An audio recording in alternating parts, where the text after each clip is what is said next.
And finally, as promised, a postscript tonight regarding last week's special comment.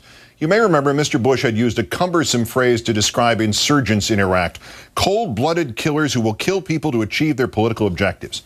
Last Wednesday, I quoted that phrase from the Politico.com interview to say that Mr. Bush had now also given America cold-blooded killers who will kill people to achieve their political objectives.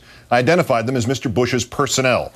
Quote, those in or formerly in your employ who may yet be charged someday with war crimes.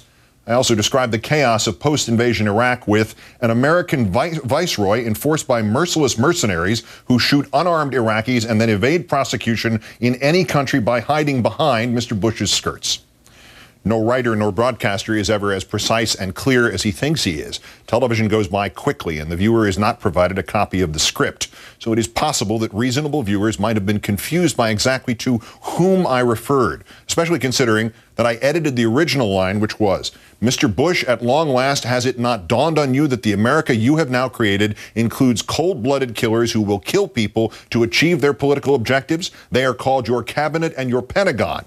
During the editing process, it seemed that was a little broad, that there appear to be men in both of those places, General Ricardo Sanchez, former Secretary of State Colin Powell, perhaps even the new Secretary of Defense, Mr. Gates, who did not merit inclusion in that list. Obviously, my use of Mr. Bush's phrase, cold-blooded killers, did not refer to U.S. troops.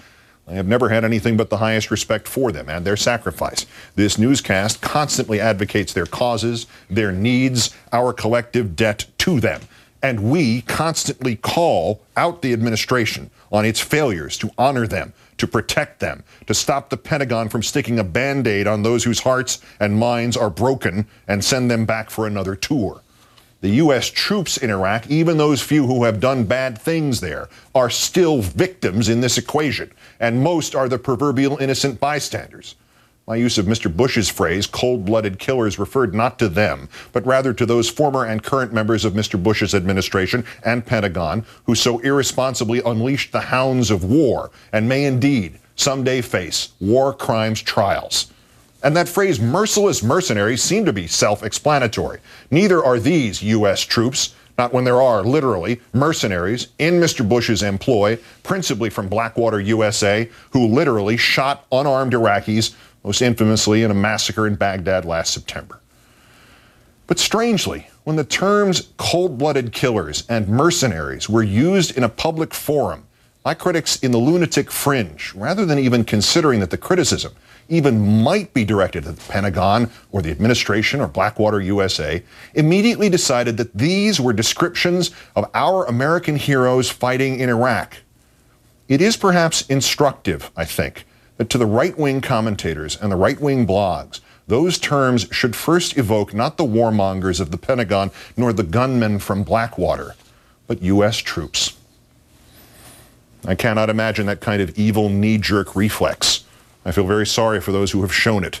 It seems to me that these right-wingers have inadvertently shown their true colors, their instinctive hatred for and contempt for those self-sacrificing Americans who have been needlessly placed in harm's way by these very commentators and the politicians they support.